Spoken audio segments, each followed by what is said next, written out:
Hello everyone, episode 9, day 5 of most expected topics for prelims 2020. Today I am going to discuss topics from 41 to 45. 41 topic is Kartarpur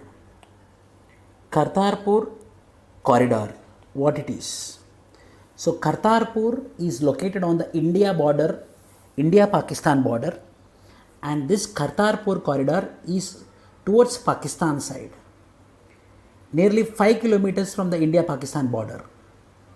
So in 2000 onwards, 1999, 2000 onwards, there is an agreement going on between Atal Bihari Vajpayee when he was the Prime Minister, and recently in 2018 a stone was being laid for the sake of construction of Kartarpur corridor between India and Pakistan for the 5 kilometers away from the Indian-Pakistan border. This is a visa-free travel. It is a visa-free travel for Indians to visit the Pakistani located Kartarpur Sahib corridor. India and Pakistan have signed an agreement to operationalize the Kartarpur corridor. The agreement is valid initially for 5 years. Either party can terminate the agreement at any time by giving notice of 1 month to the other party of its intention to terminate this agreement. Also, the pact would be suspended in case of exigencies or persistent violation of its provisions. The Pakistan side has agreed to make sufficient provisions for langar and distribution of prasad in the Gurudwara premises. Langar means Sikh kitchen facility. Roti and sabji will be provided, that is called as langar. On Indian side, all required infrastructure, including the highway and the passenger terminal building, are near completion for timely inauguration of the corridor, which is on 9th November 2019, and 9th November 2019 was been inaugurated. Now the Sikh devotees are visiting the Kartarpur Sahib, which they consider it as a sacred pilgrimage center for Sikh followers. It would remain throughout the year. Throughout the year it will be open. The next is NASA's InSight Mars mission. NASA's interior exploration using seismic investigations, geodesy and heat transport lander touched down on Mars at the end of 2018. So it is NASA's InSight Mars mission.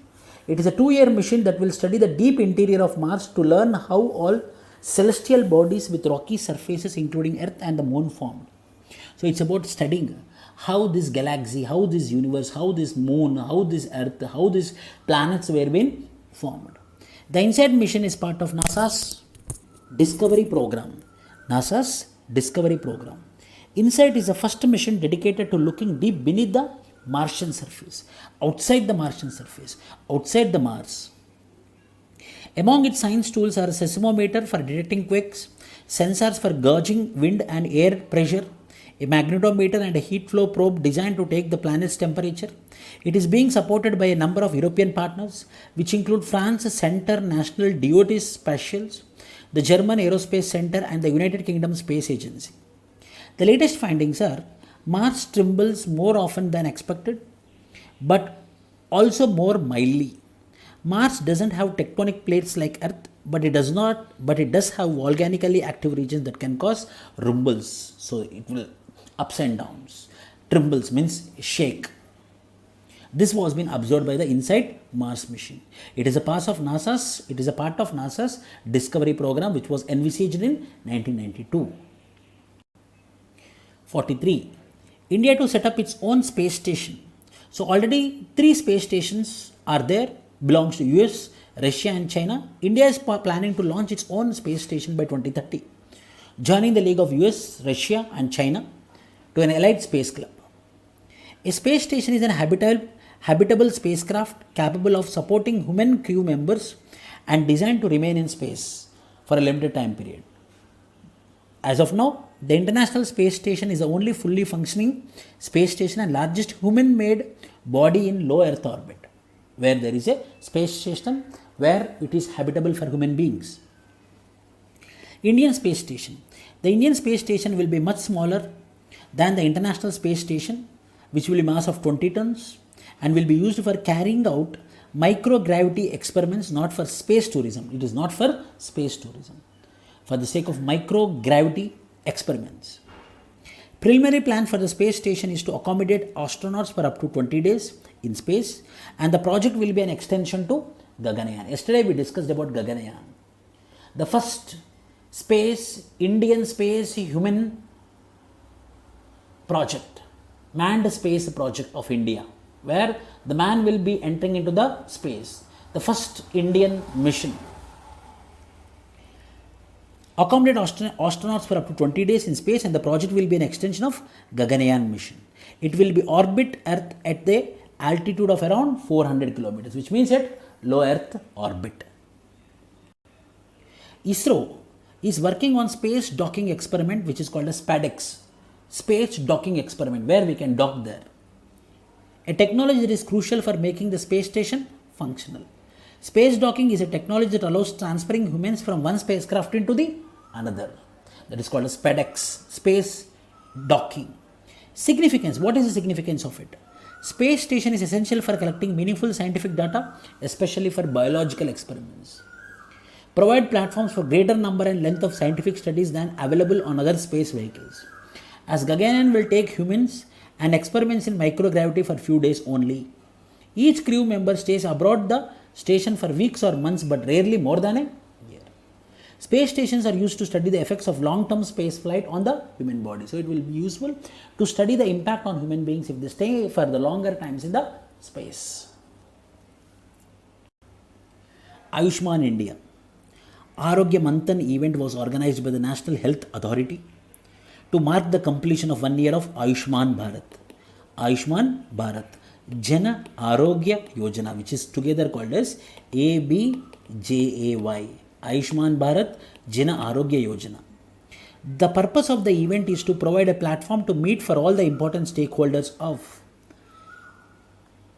Prime Minister, Pradhana Mantri Jana Arogya Yojana, to meet and discuss the challenges faced in the implementation of the scheme in the past year and to forge new understandings and pathways to improve implementation.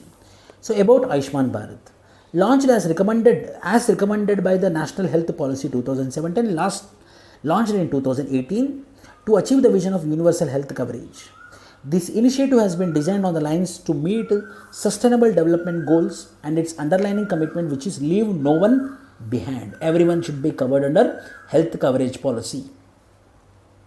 What is the aim of Jana Arogya Yojana? Ayushman Bharat Jana Arogya Yojana is to undertake path-breaking interventions to holistically address health covering, prevention, promotion and ambulatory care at a primary, secondary and tertiary level. Includes the ongoing centrally sponsored schemes like Senior Citizens Health Insurance Scheme and Rashtriya Swasthya Bima Yojana. Prelims point of view, very, very important. Ayushman Bharat subsumed which schemes? Subsumed which earlier schemes? Means number one, Senior Citizens Health Insurance Scheme and Rashtriya Swasthya Bima Yojana. These two schemes were been subsumed into Ayushman Bharat. I expect Ayushman Bharat compulsory this year. Because of this COVID health issues, Ayushman Bharat is most expected question. So it's a universal health coverage plan, a insurance plan, mainly for the below poverty line. Who will be the beneficiaries? The beneficiaries will be selected by Socio-Economic Caste Census 2012. Based upon this census, the beneficiaries will be calculated. The criteria are provided in this Socio-Economic Caste Census. So all the BPL families who come under the Socio-Economic Caste Census will be eligible for Ayushman Bharat scheme. Ayushman Bharat adopts a continuum of care approach comprising of two interrelated components, which are health and wellness centers, Pradhana Mantri Jana Arogya Yojana. These two together is Ayushman Bharat. Key features of Pradhana Mantri Jana Arogya Yojana. The world's largest health insurance assurance scheme, fully financed by the government. Fully financed by the government, that is important. Fully financed by the government. It provides cover of 5 lakhs per family per year for secondary and tertiary care hospitalization across public and private empaneled hospitals. That means if anyone is suffering with any secondary care and tertiary care hospitalization, then they can get care either in government hospital or in private empaneled hospitals up to 5 years, up to 5 lakhs per family per year. Coverage. Over 10.74 crore poor and vulnerable entitled families, approximately 50 crore beneficiaries are eligible for these benefits. Provides cashless access to healthcare services for the beneficiary at the point of service. Benefits and significance: helps reduce catastrophic expenditure for hospitalization, which pushes 6 crore people into poverty each year, helps mitigate the financial risk out of catastrophic health episodes. So mainly helping from catastrophic expenditure for hospitalization to bring them out of the poverty because of hospitalization. This Ayushman Bharat scheme is very much helpful. And the last topic is cancer care infrastructure. Why? Because recently the cancer patients, the cancer cases are increasing innumerably. Recently, the Parliamentary Standing Committee on Science, Technology and Environment submitted its report to the Rajya Sabha Chairman Venkaiah Naidu. The committee was constituted to examine an expanded role of the Department of Atomic Energy to address India's rising cancer burden. So, what is the key highlights? Infrastructure, mortality to incidence ratio, infrastructure. According to the report, India's cancer care infrastructure is highly inadequate, which forces a majority of patients to travel thousands of kilometers for treatment. The inadequate infrastructure fails to address the needs of patients and contributes to a 20% higher mortality among Indian cancer patients than those in countries with high Human Development Index.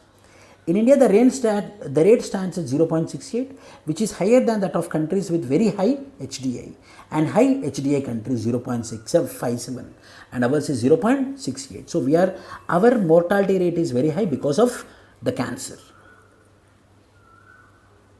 And we are very poor at cancer infrastructure, because of which the cancer patients are pushed to travel longer distance, to fly longer distance for their treatment. Incidence rate in India: the number of newly diagnosed cases of cancer annually is about 16 lakhs. Around 8 lakh people die annually due to cancer.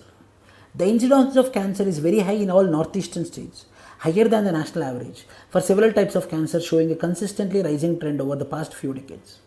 The International Agency for Research on Cancer expects cancer deaths in India to rise from 8.8 lakhs in 2018 to 13 lakhs in 2035. The report highlights the significance of India's National Cancer Grid, which is a prominent center for cancer treatment in the country. It treats over 7 lakh new cancer cases. National Cancer Grid. National Cancer Grid is a network of major cancer centers, research institutes, patient groups and charitable institutions across India, with the mandate of establishing uniform standards of patients' care for prevention, diagnosis and treatment of cancer. Providing specialized training and education in oncology. Oncology means study of cancer is called as oncology. And facilitating collaborative basic, translational and clinical research in cancer. This is the National Cancer Grid. So what is this National Cancer Grid? It's a network of major cancer centers, research institutes, patient groups and charitable institutions across India with a mandate of establishing uniform standards of patient care for prevention, diagnosis and treatment of cancer, providing specialized training and education in oncology and facilitating collaborative, basic, transnational and clinical research in cancer, mainly bothered about cancer. So we are worried about cancer in India. So please subscribe to my channel. And evening I am going to come with 46 to 50 topics. Thank you.